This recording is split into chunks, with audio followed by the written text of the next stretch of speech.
from the start, I've always known there's something else. Like, it's a collective conscience that we're all a part of. And when you say we're caught here in the recurring fucking reincarnation, we're only supposed to be here, I believe, to create the spirit.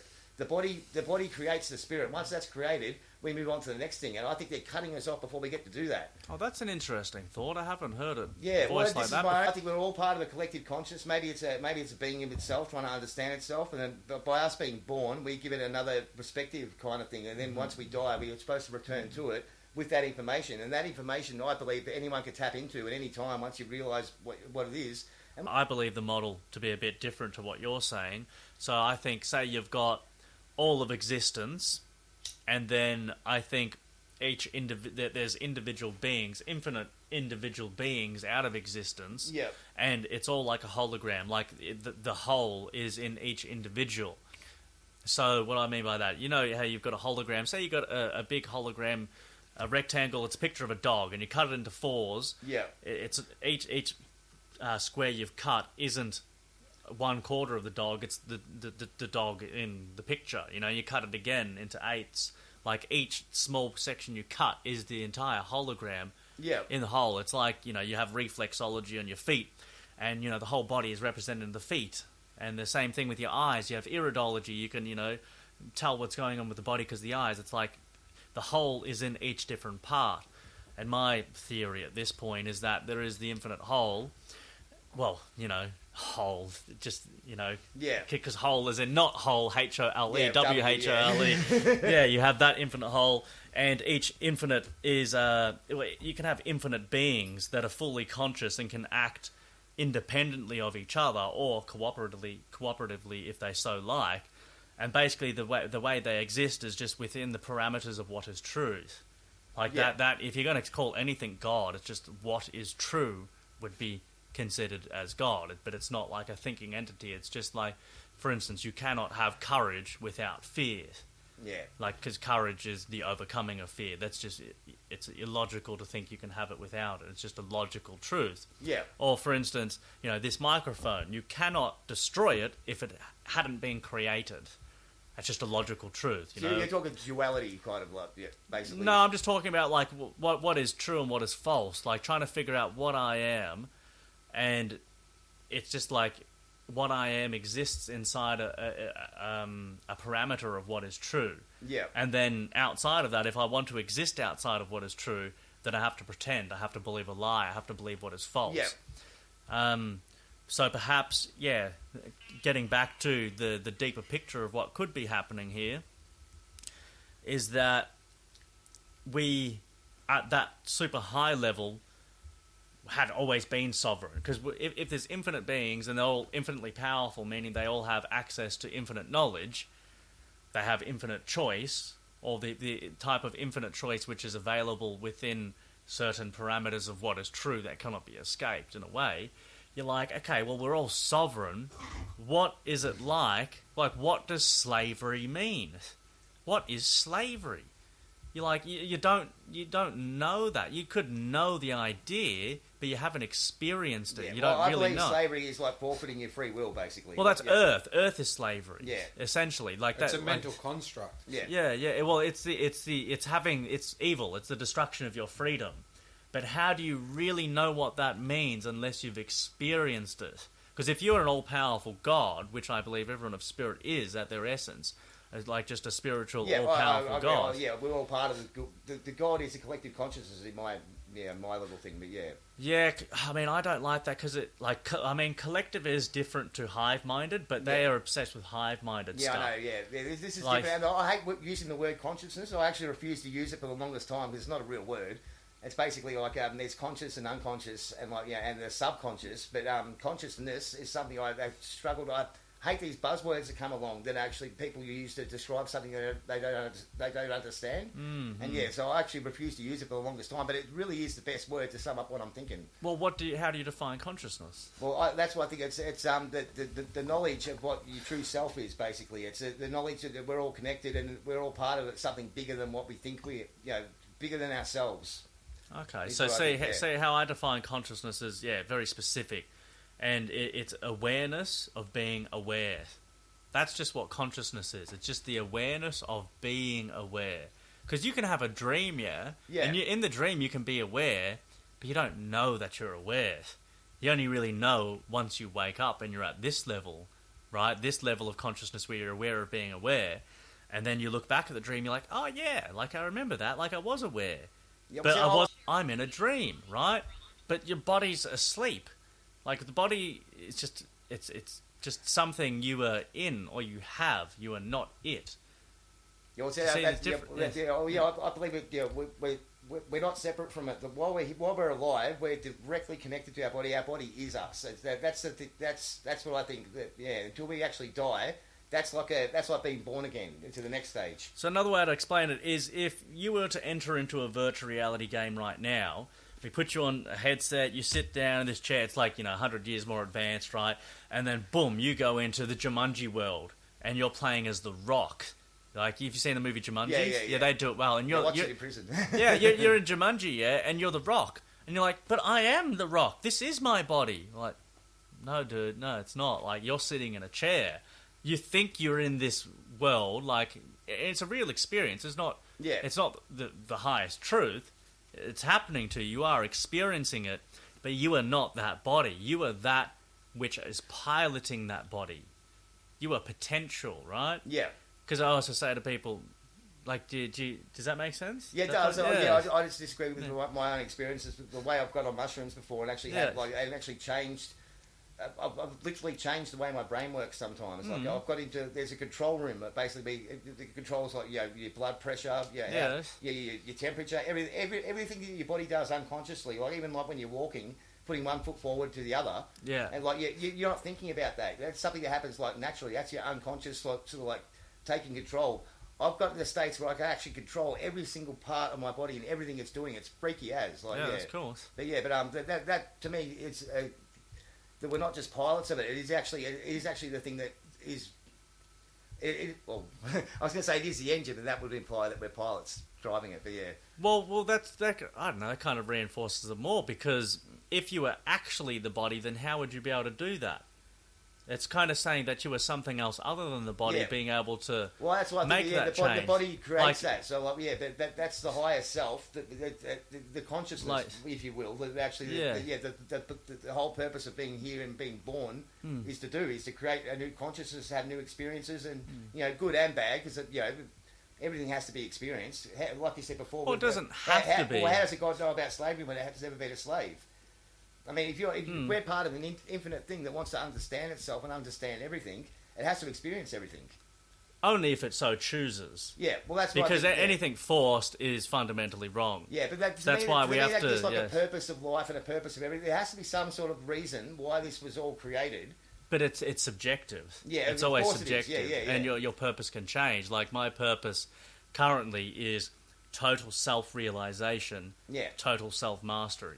Oh, look at humans, for example. What's the purpose of humans? Like, why were we created? I think, on one level, being created, it's like just why were chickens created? Why were cows created? That's what I think the human race is for. Well, they were created for humans. If you believe the Bible scriptures, that's every animal. The animals. They're all created for us to use and to enjoy our experience of being here. We're painted in all religious scriptures as something that's like above.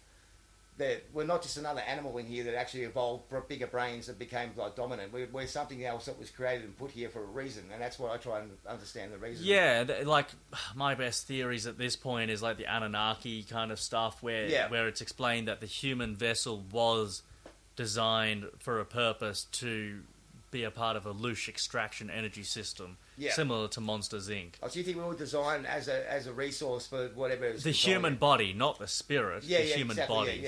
Yeah. Because I think the spirit of the human body is fundamentally different. Yeah. Well, I'm not talking about the human experience, not just the body, just the experience of being a human. I think that has to be designed by something for a purpose. I think. Well, that links into like, if we all exist as sovereign beings. Well, we do. That is just a truth. Everyone is sovereign. It's just those who know it and those who don't. Yeah, I agree. Right? Yeah.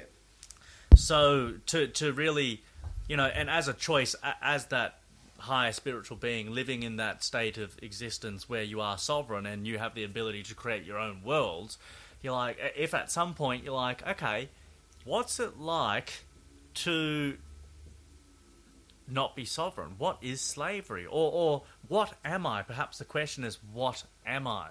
And you go, well, I can figure out what I am by knowing what I am not. Yeah. And this world is evil. And so you go, well, fuck, that's a good way to discover what I am, by reflection of what I am not.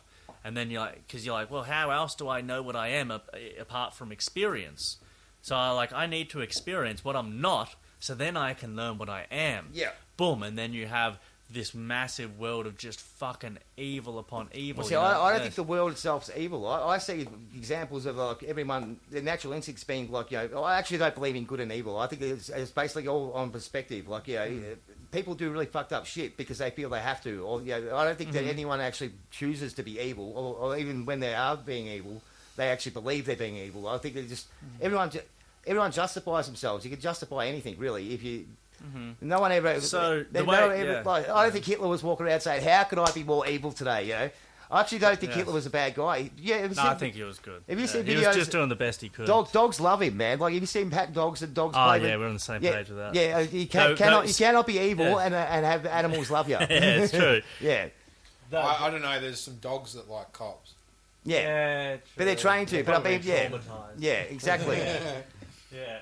Yeah, but for an animal to actually love you though, that's different. You can make a dog fear you. Hitler was just trying to do the best he could without being an anarchist, probably because he didn't know. Yeah, like if it was going to be fucking full on to, he would have been an anarchist, but he didn't know. So and you don't know what happened back then. We look at. I don't trust history. Anything that's written down, any history is false that we know of today. You can't trust anything. So what makes you think that the whole World War II wasn't just a COVID situation where it was just been blown out of proportion and Well, the best thing we have to go off is knowing that they invert everything. And if they say Hitler was the most evil man there ever was, exactly. It's quite likely he was the best man that ever lived. Just from applying that same math, it's like a mathematical equation now. Yeah. Whatever they say, invert it. It's the opposite. It's the opposite. It's just mathematically been fucking proven. Yeah, that's what they do. Well, that's interesting you say about Hitler, because I remember having quite the argument at school one time with a few people about someone saying, "Oh, Hitler's really bad," and I go, "I don't think so." Because why would you want to do something so shit? Yeah. If what he did is so shit, why would anyone want to do it? Well, lots of people do it every day today, if he was so bad, wasn't everyone else that participated? Oh, that'd be worse. They were just as bad, if not worse. Because they were the ones doing it. Mm. He probably didn't actually kill anyone.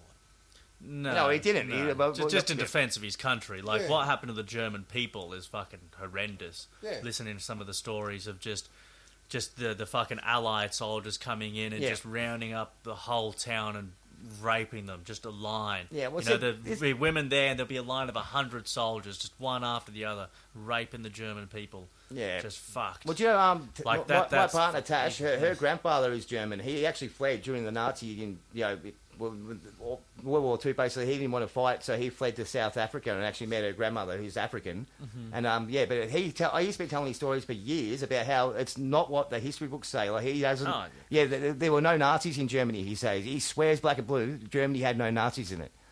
Nazis are just like the National Socialist Republic or whatever. Yeah, but basically, the people behind it, like the ones that ended up going to NASA and starting NASA in America, all the fucking the really shit cunts, the elite that we know today, the ones that are the New World Order, or whatever you want to call it, the Fourth Reich, whatever name it is, they're an organisation that's been around for a long time, and they've tried many different times to infiltrate and take over the world.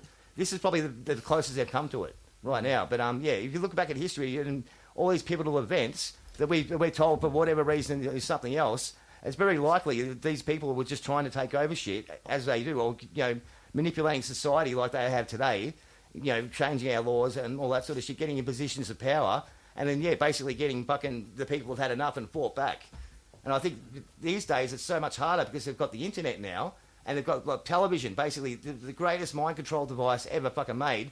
Basically, phones are better. Oh, yeah, that too, yeah. Nowadays. Yeah, but just the whole idea of television and the programming thing, and people, they trust that. If it's on television, it's true. And people say they don't watch it. I haven't watched television in over 10 years. I don't even, I don't have a working television in this house. I haven't for a long time. Mm-hmm. And basically, people say they don't watch it, but yet when I was on television for the whole fucking current affair thing, everyone I knew straight away, I didn't even know it was, messaged me, well, you're on television. I was like, I thought you didn't watch television. How do you even know? It comes out. Like, yeah.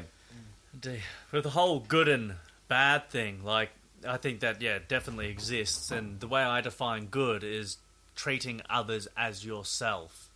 Evil is not. Yeah, I think that's human nature, though, is actually to treat people like... If you come across a situation and there's an emergency, everyone's going to do what they can to help the situation. You know, not everyone. A lot of people, but not everyone. Yeah, well, plus that's the people that don't. They're just they've been abused or something. They've got traumatic things that make them do what they do. They believe and some people are just wired wrong. They get the ones that get sexual satisfaction out of like hurting people. That's a clear fucking genetic disorder.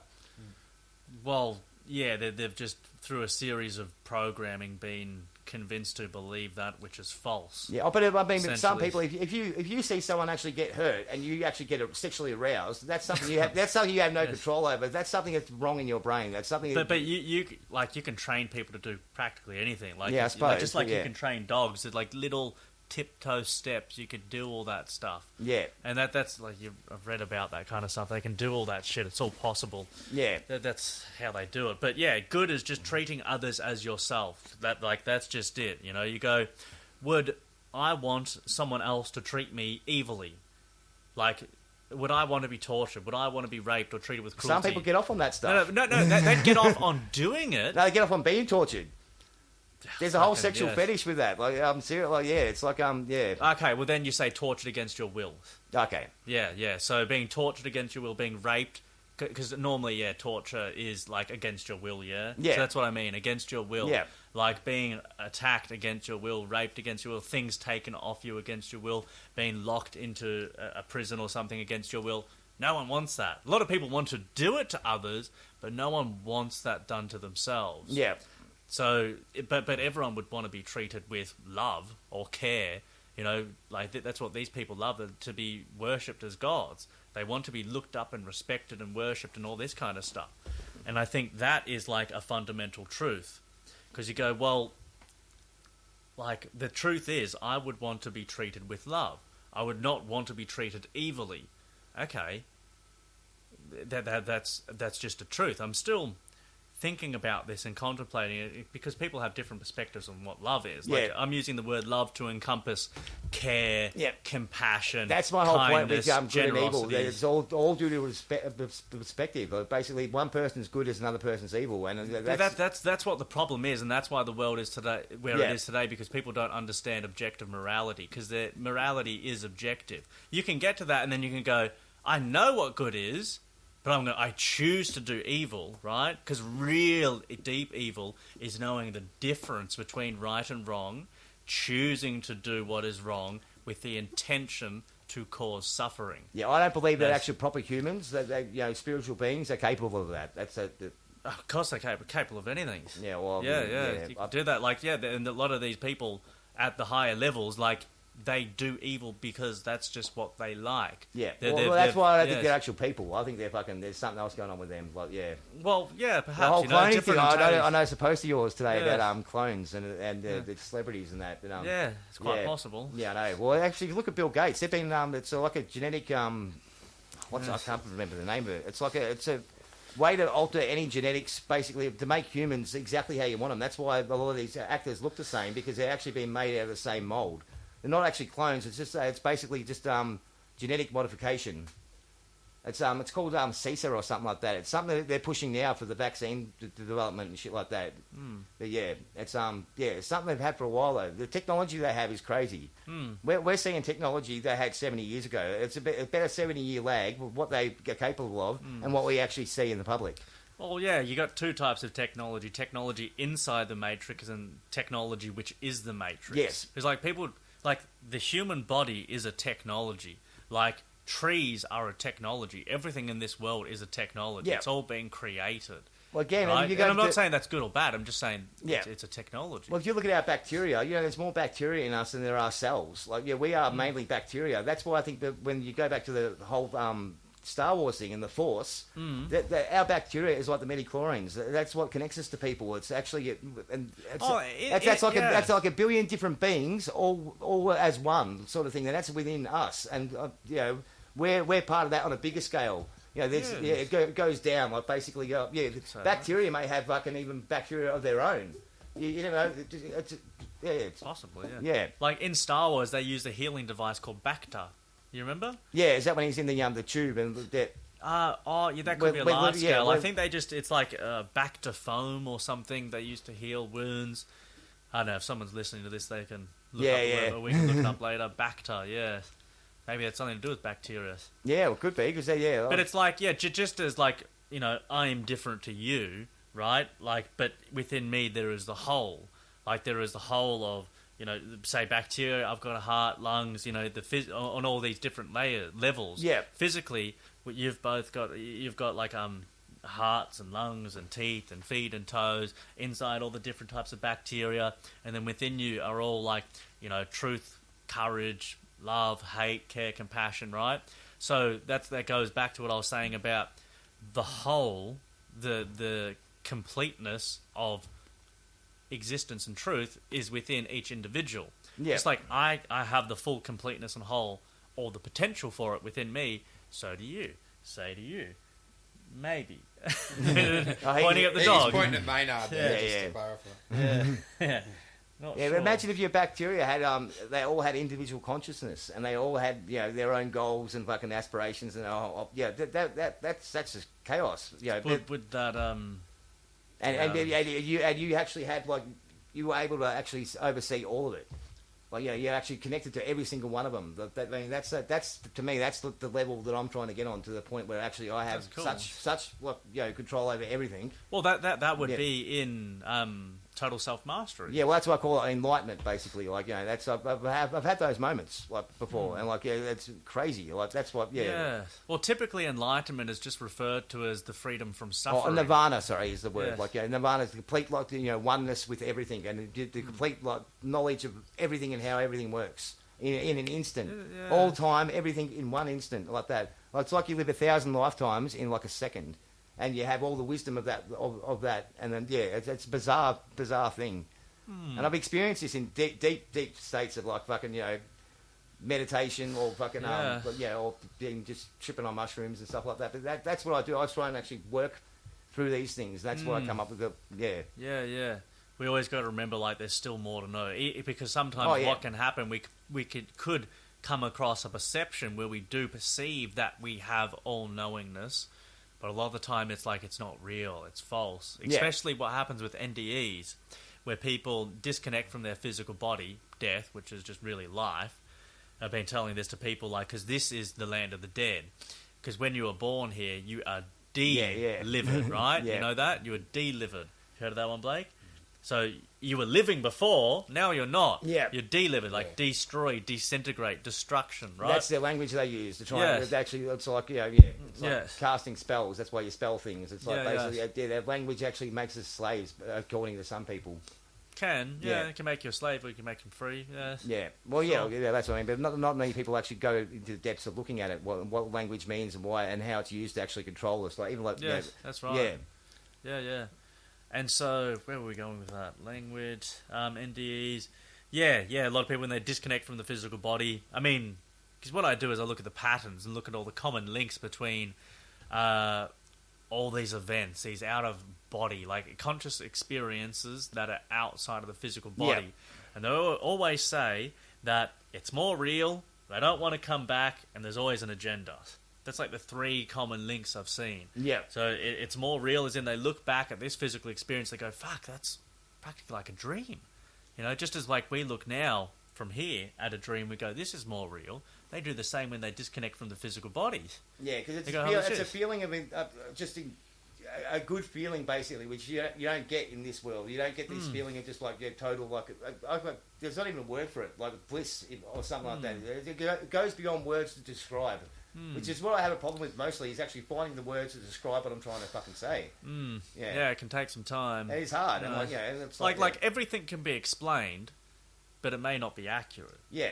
But we can still explain it. Yeah, we can attempt to as accurate as possible. But it may not be 100% truth. But that's and okay. even if you could, then you have to have people that understand what you're talking about, which is really hard as well. Like like you said before, when you tell somebody something that you consider is like a epiphany almost, and they just go, okay, well, whatever, I'm going to go get the kids up from work, and just not curious, not interested. Yeah, I know. Yeah, different level. With these NDEs, they say when they disconnect from the physical body, sometimes they'll have a feeling of all-knowingness. But what appears to be happening is that there's outside sources, entities, whatever they are, that are actually transmitting this knowledge to them. They're not coming to it by themselves. Yeah. Like that's why I'm always kind of wary of knowledge that you don't know how you got. Yeah. Like, because you ideally want to use logic as a foundation. Me, I know that like flat Earth has helped so much, right? Because I could look at 9/11 now and I go, that's fiction. Like it's not they're truth. capable of lying like that. Once you know they're capable of that sort of deception, it doesn't make sense. Yeah. But that's what people don't. I envision a world where there's no dictatorship. It's just anarchy, just peaceful coexistence. Because anarchy has been the most demonized fucking word. Yeah. All of human language, right? Probably all of human language, because it's one of the most powerful, if not the most, well, in a social construct, it is the most powerful word. Yeah. Because it is the only legitimate, healthy, sane social structure that you can have is anarchy. Anything else, by default, implies involuntary force. Yeah. Involuntary interaction. Whether it's democracy, republic, monarchy, communism, socialism, anything else that's not anarchy implies force, violence. Yeah. Anarchy is voluntarism. It's the only system which is like, no, like people do what they want. It's funny that when you say anarchy, but the first thing people think of is violence. It's like, it's violent, Why do you think they've been programmed to think? Yeah, I know. I get that exactly. Well, people will say, how do you stop people from killing people if you don't have prisons? You get one second. No, but prisons don't stop people from killing people. People kill people in prisons, one. Yeah. And two, people kill people when they get out of prison. And three, Because they've been tortured. why did someone kill someone? Yeah. They don't just go and kill someone for fun. But personally, as a general rule, unless they're in politics. Yeah. Or in the police force. Yeah. That's the only time. Like, because that's the problem. Organized crime. That's the big problem. Yeah. Like, organized crime is 99.99% of the crime. The rest is petty thefts and individuals acting to steal someone's car or beat someone else up. That's the 0.1. Like, fucking even less than that. The rest is organized crime of lawyers, of politics, of banking, of police, of the military, like religion and Vatican. It's the organized Education. Education's a big one. People think anarchy is chaos. No, we live it in fucking chaos. Yeah, I know, I agree, yeah. This is total, utter chaos. Yeah. Like, what? They just don't understand. That's the first thing I saw on your profile where you said like terrain theory, anarchy, it's everything you got posted. I'll go yes. Oh yeah. But yeah, I'm with you on all that. But yeah. Because it took me a long time to realise I didn't know about this until everyone was voting. Yeah.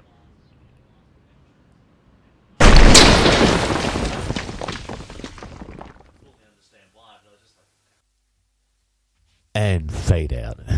That's the end of another little block of this very interesting conversation between Blake Dean and James Bartolo and me, G-Luv, or Nathan Glover. And yeah, recorded at Glove Slap Studios for the Chiller radio content, and also for the I'm starting to put these podcasts on YouTube now, so you can see them on my YouTube channel. Or anyway, we'll keep you posted with that, and I'll try and get the next one to you as quickly as possible. But yeah, in the meantime, be creative.